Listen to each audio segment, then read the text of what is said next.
عشاء کی نماز کے بعد سجدے میں جا کر 5 دفعہ سبوح قدوس پڑھنا، پھر تشہد میں بیٹھ کر آیت الکرسی پڑھنا، پھر سجدے میں دوبارہ جانا، اس کی شرعی حیثیت ایک کتوں کڈیا جائے سرکار بہ کے یہ شرعی حیثیت جنہیں لکھیا وہی بیان کرے، میں تو کدھر نہیں پڑھیا. ہاں یہ بات ٹھیک ہے، صحیح مسلم میں حدیث ہے کہ سجدے میں انسان اپنے رب کے سب سے زیادہ قریب ہوتا ہے، اپنے رب سے خوب دعائیں مانگو.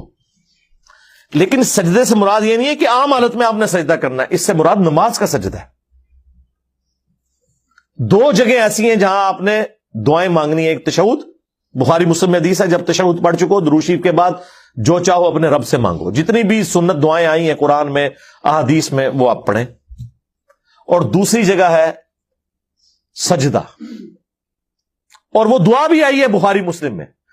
سیدہ عائشہ سلام اللہ علیہا کہتی ہیں کہ نبی علیہ السلام سجدے میں یہ دعا مانگا کرتے تھے. جب وہ آیت نازل ہوئی نا